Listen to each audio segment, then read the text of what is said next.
Hey, Forever Runners. Today I want to talk about running without pain as you age.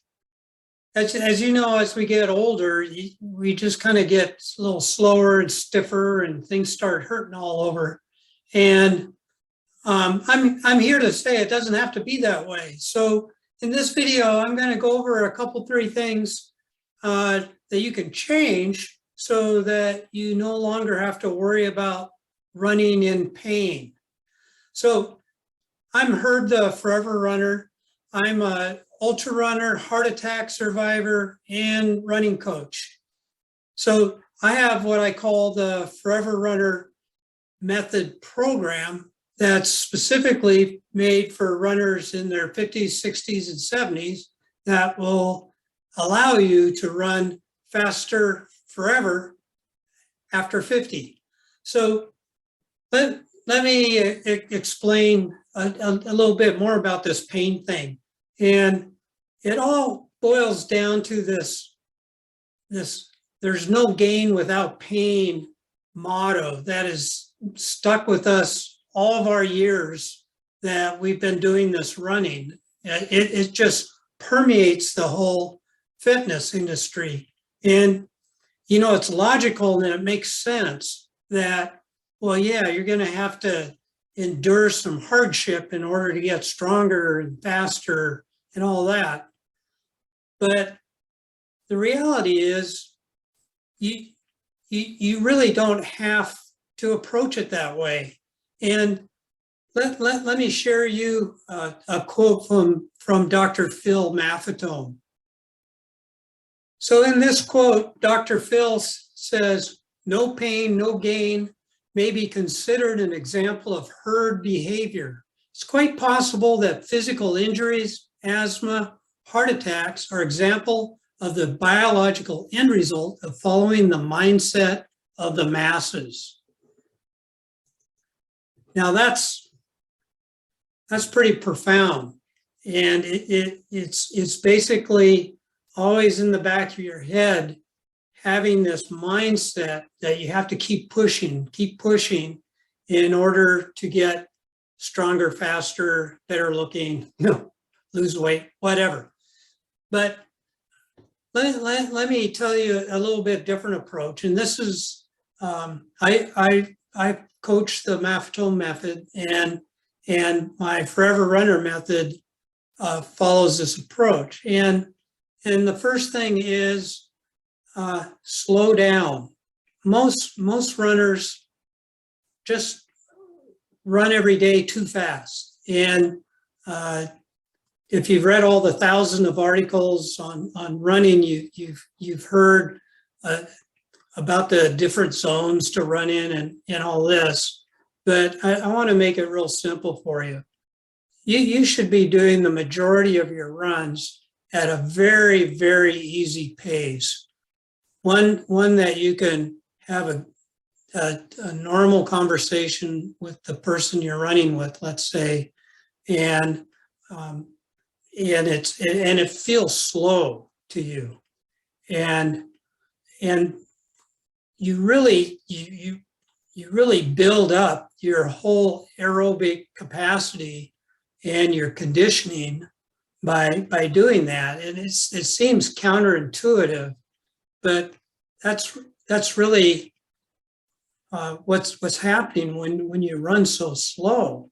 And if you're constantly running at a higher pace, you're not building that aerobic capacity, and all you're doing is setting yourself up for overtraining, muscle imbalances that lead to those pains and later on injuries. So the number one step is just slow down a little bit. Enjoy your runs. The second step is to become a more efficient runner. I do video gait analysis for my clients, and all of them, and including myself, when I first did this, are not very efficient runners. And A lot of us are overreaching more than we should.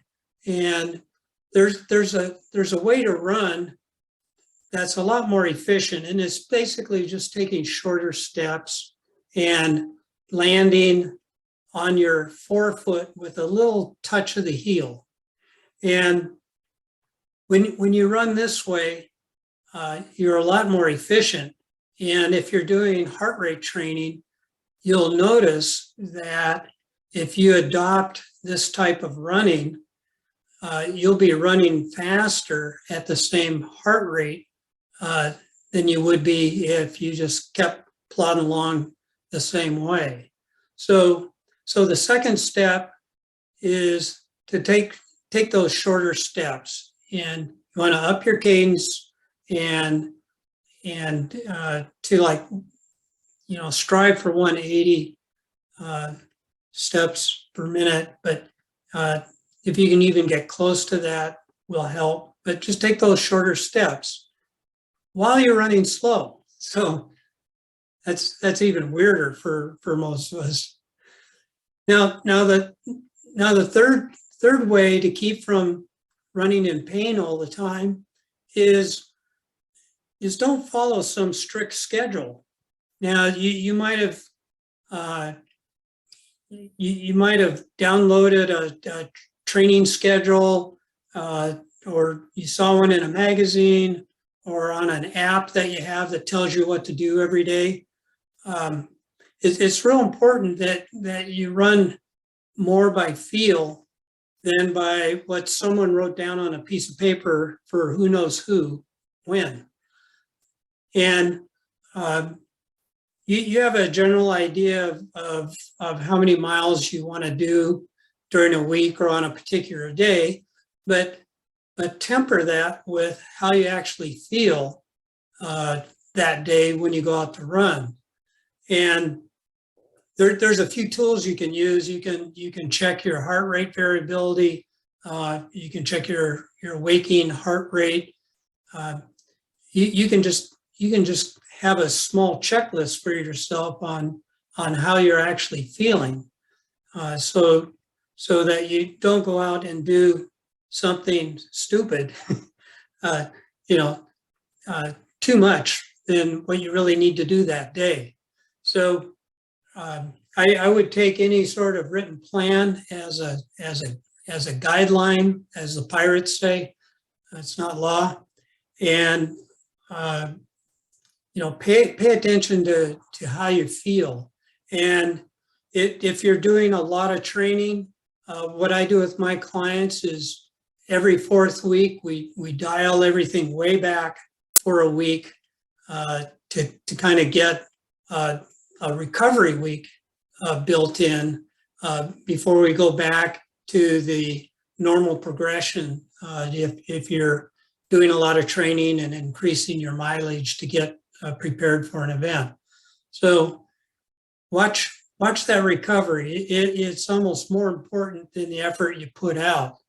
So if you do these three things, slow down, take shorter steps, and don't follow a strict training plan, you're going to find your running to be much more enjoyable. You won't have those pains in your knees or hamstrings or tendonitis, and you'll just enjoy your running so much more. And if you do it correctly, you'll actually run faster with less effort at the same time. So hope that's helpful for you. If you have any questions, throw them in the comments. I do these videos every week, so please subscribe, and I'll see you on the next one.